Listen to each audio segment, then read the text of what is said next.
The pilot from Baltimore, Maryland, Eric Knopf. Here comes the stealth fighter.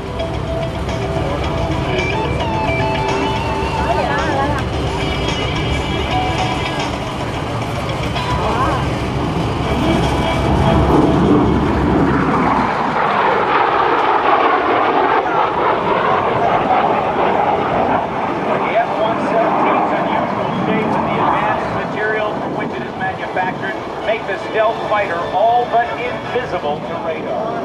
32nd of an inch. If you put all the F-117 fighters together, their radar cross-section would only be as large as the Boeing B-52 Stratton. It's an amazingly stealth aircraft. 2 miles out to the left, you can see that F-117 inbound. Bring it so fast.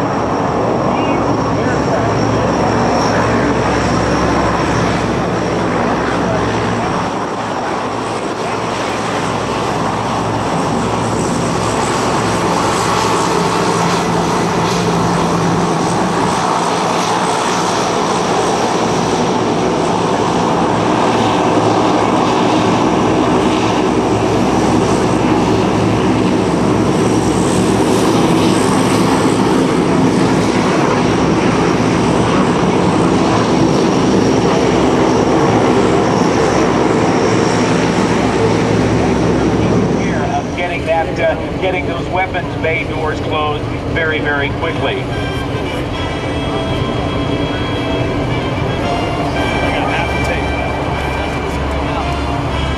Just saying hello to some friends of mine, F-14 pilot Smokin' Joe Rosica from Naval Air Station Oceana. Joe, good to see you, my friend. Hey, Rob, how you doing?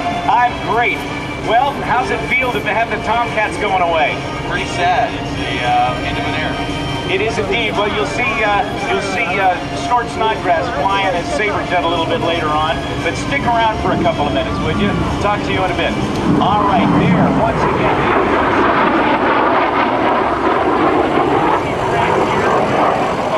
all over the country. Yesterday, saw a former Blue Agent shake. Now, Smokin' Joe Rosica from Naval Air Station here with their beautiful yellow T-34 Mentor trainers owned by both the Air Force and the Navy, and we'll be closing things out with the United States Navy's Blue Angels.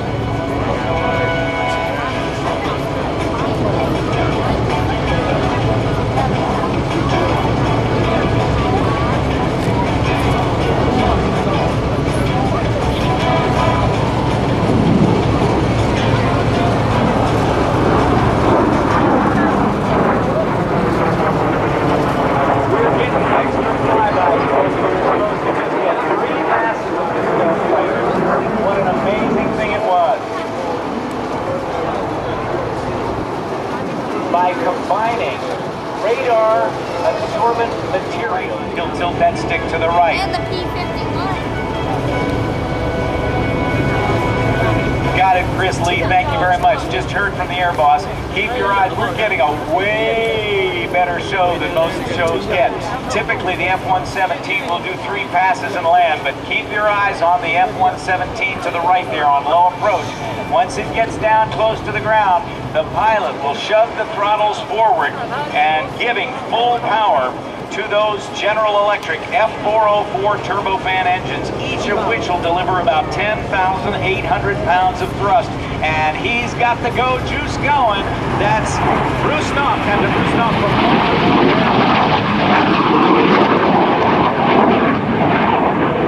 59 of these airplanes were built and about 55 remain in service with the United States Air Force deployed all over the world.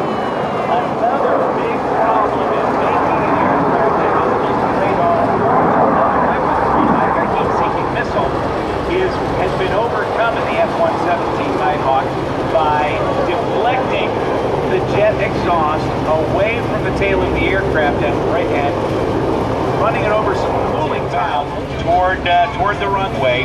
Runway 1 here at Andrews Air Force Base.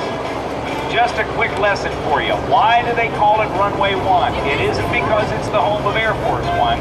It's actually set up for magnetic direction. If you were to walk out in the middle of the runway and put a compass down there, you would find it aligns just about to north and south. In this case, about 10 degrees magnetic, and then the opposite or reciprocal direction, 190 degrees. So to make it simpler, rather than saying you're going to land on runway 010, they lop off the last zero, line it up to the nearest 10 degrees magnetic, call it runway 01. The opposite, runway 19. If you are landing and taking off east and west, those runways would be runway 09 and runway 27. It works that way all the way around the compass, and that's how pilots, no matter where they are, will be able to discern what runway is what. There you see the drogue chute, that parachute that helps slow down the F-117 Nighthawk. All fully loaded. This aircraft weighs about 52,000 pounds. Estimated speed about Mach 1. It doesn't have to be as fast because it is so invisible. Ladies and gentlemen, I hope you'll give a big round of applause for your United States Air Force's F-117 Nighthawk.